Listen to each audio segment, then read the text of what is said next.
Hello and welcome to Lyra Nara. In today's video, we want to guide you to a better understanding of diseases, how they develop in your body, what are the triggers of getting sick, how you become chronically and acutely diseased, because there are a lot of misunderstandings about that, and unfortunately with today's medicine we try to alleviate the symptoms and treat them, but rarely get to the true causes of the disease. So in today's video, let's try to get a better understanding of where diseases really come from and how they develop in your body. And Jean-Jacques Rousseau already said that nature never deceives us, it is we who deceive ourselves. And for the last 1500 years, we have been practicing a medicine of symptoms, so to speak. So we are dealing with the symptoms mainly. Everything has been diligently and religiously categorized as benign or malignant. So cancer, for example, is malignant, so are microbes, and so is fever or fatigue. And all supposed so-called symptoms of disease are malignant and have to be eradicated like sin. Since nobody knew of any causal therapy, approximately 1,000 different therapies existed, but today we have over 3,500 different therapies. But whenever Mother Nature had finished her work of healing, despite our erroneous pseudotherapies, we were quick to praise the outcome as our own success. How wise, we thought, we are just like the sorcerer's apprentice. And this lack of understanding of the real causes and addressing the real causes of diseases has led to an alarming situation. Today, over 95% of the world's population has health problems, with over a third having more than 5 chronic ailments. So why is that?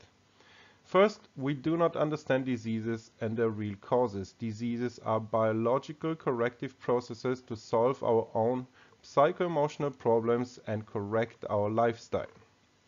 Then we have wrong beliefs, such as that sicknesses come upon us from the outside, usually from hostile invaders such as pathogens, environmental toxins, injuries, physical attacks, disputes, cruel destiny, etc. We have also lost track of nature's pathways to heal ourselves. Our pets are actually doing a better job at healing themselves than we do.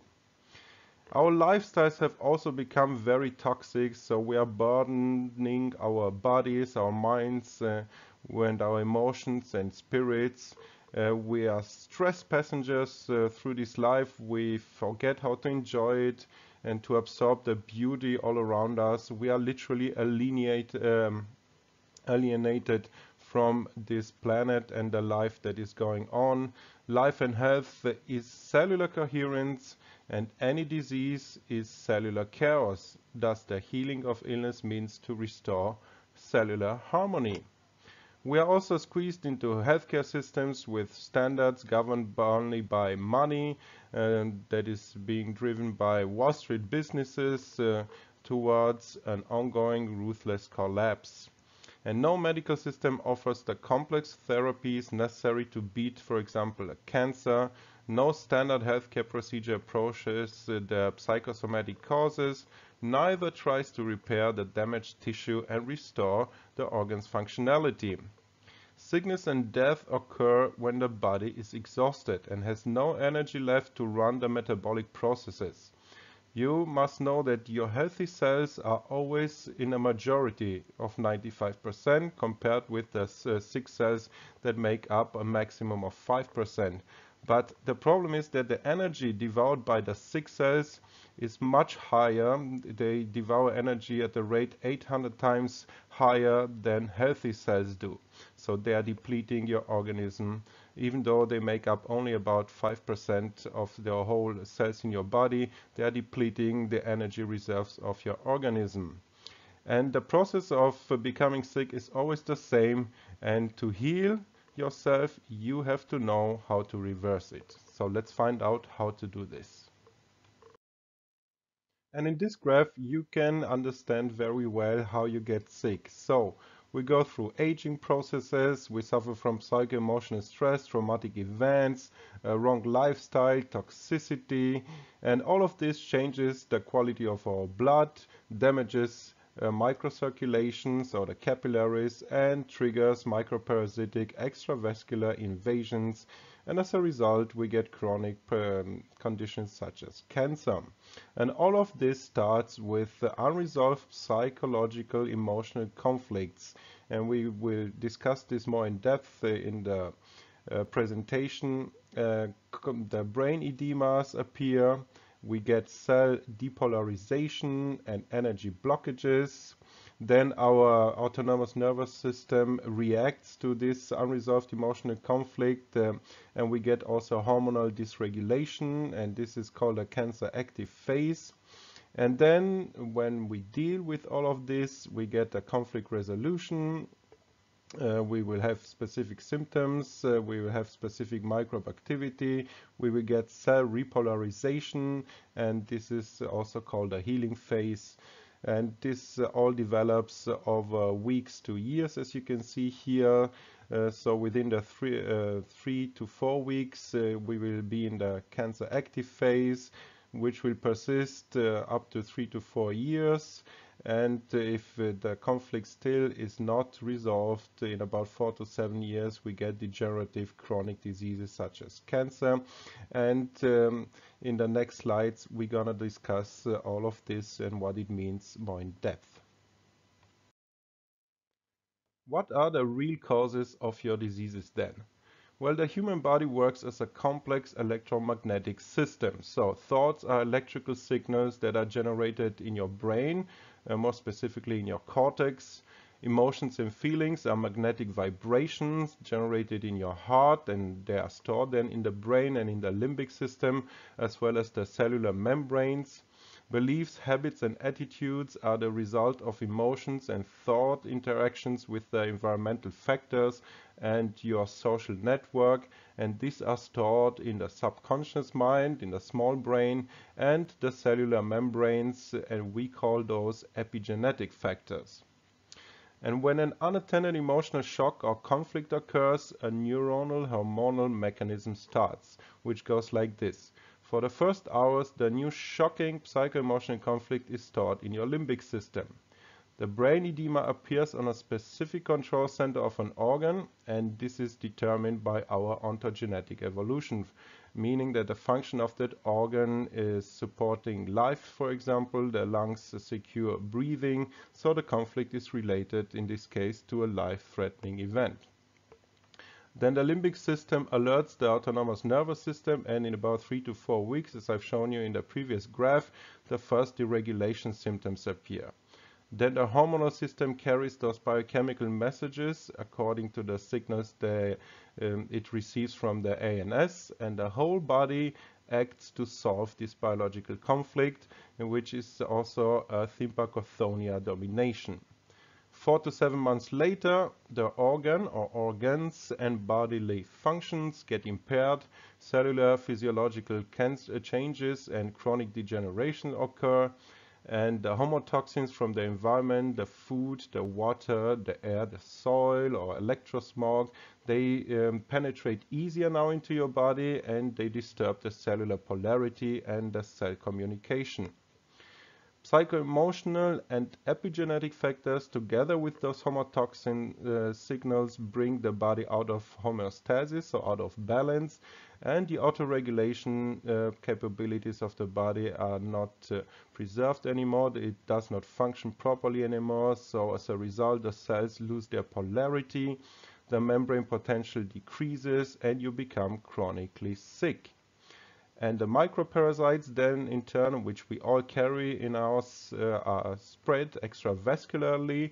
They invade the connective tissue and finally the stem cells. And to dilute the number of microparasites, the stem cells start an accelerated cellular division, which means that you are developing cancer or diabetes or autoimmune diseases. So you are chronically and seriously sick. And I've already touched up on this, but there is a clear connection between emotions and what happens in your brain. After decades of research and active therapy with over 131,000 patients, Dr. Hammer established how psycho-emotional conflict shock generates a cancerous or necrotic phase and how the conflict resolution reverses the cancerous process and returns the individual to health. According to Dr. Hammer, diseases are meaningful biological programs of nature to trigger your attention to solve a conflicting situation that disturbs your whole body. Diseases and healing processes are divided into 5 biological phases, all of which can be identified, measured, observed, and are part of a system that makes a clear prediction of events and health developments. A biological conflict shock causes the appearance of a focus of activity in your brain, and this set of concentric rings can be seen in a computerized tomography scan, a CT scan, as you can see in the pictures on the right, and is centered on a precise point of the brain. And the location of the focus depends on the nature of the shock conflict or conflict contents. As soon as the HH appears, the organ controlled by that specific brain center registers a functional transformation. And this transformation can manifest either as a growth, which is a tumor, as a tissue loss, which is an ulcer, or as a loss of function, for example, diabetes. And the disease and healing process can be understood from a phylogenetic as well as ontogenetic point of view. What is ontogenesis? Well, ontogenesis, or the development of the individual, is a short and quick recapitulation of phylogenesis, or the development of the tribe to which it belongs, determined by the laws of inheritance and adaptation according to Ernst Haeckel. For humans and mammals, the oldest conflicts originate from the brainstem and result in cancerous growth, tumors, so to speak. The resolution of those type of conflicts leads to a breakdown of the tumor and a restoration of health. And the old brain controls the organs that emerge from the endoderm, which is the innermost germ layer in our organism. And this is also the first system to appear in an embryo. Later, the endoderm was covered by the so-called mesoderm and the ectoderm during the next several millions of years of evolution that we went through. And in those 3 graphs you can see the brain area organ connection.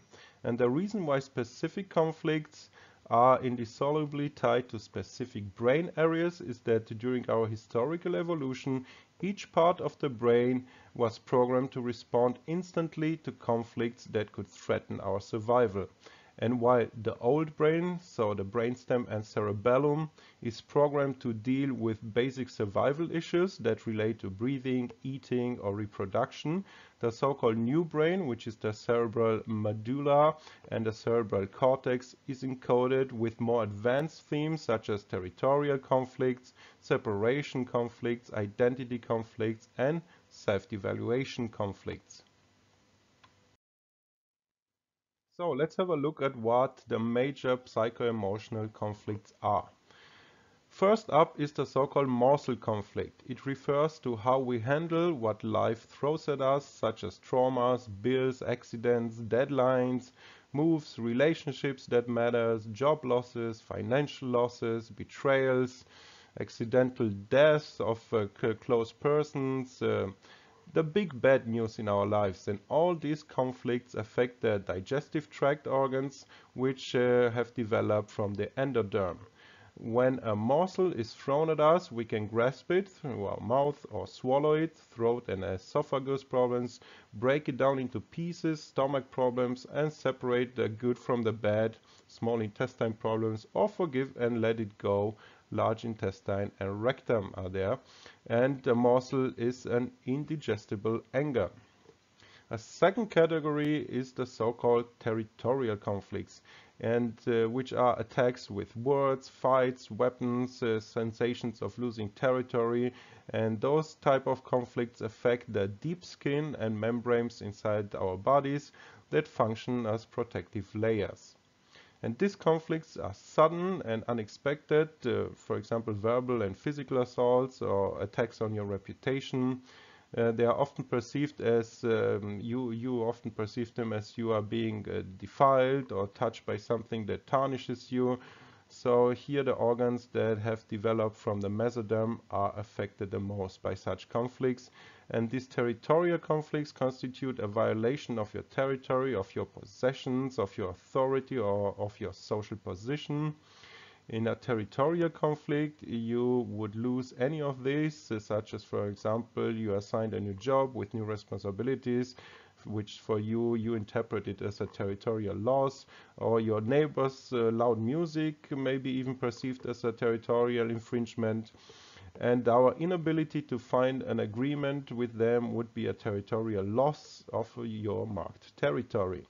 And these conflicts affect the organs which have developed in the ectoderm and manifest as ulcers and problems with the linings of your ducts and vessels.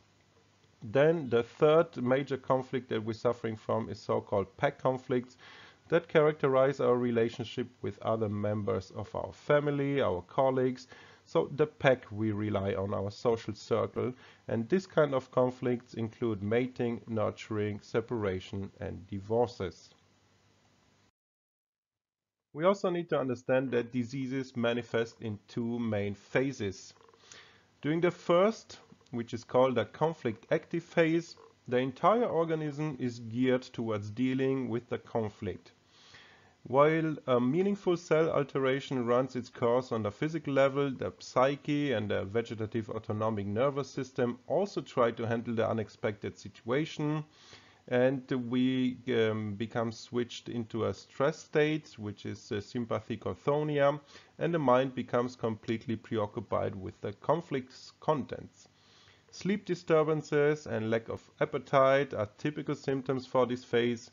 Biologically speaking, this is vital because the focus on the conflict and the extra waking hours provide the right conditions for working through the conflict and finding a resolution. The conflict active phase is also called the cold phase. Since the blood vessels are constricted during stress, typical symptoms of the conflict activity are cold extremities, particularly cold hands, shivers, and cold sweats. The intensity of the symptoms is naturally dependent on the magnitude of the conflict also. If a person dies during the conflict active phase, it is usually because of energy loss, weight loss, sleep deprivation, and emotional and mental exhaustion. Often it is a devastating cancer diagnosis, for example, or negative prognosis like you only have 6 months to live. That throws cancer patients and their beloved ones, of course, into a state of despair.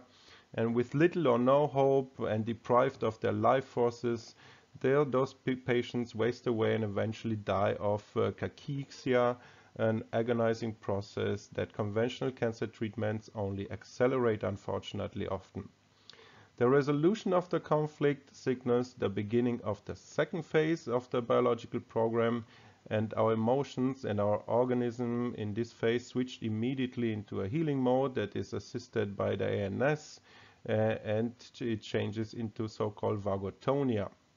During the healing phase, the appetite returns, but we are very tired. We might not be even able to get out of bed because of our tiredness.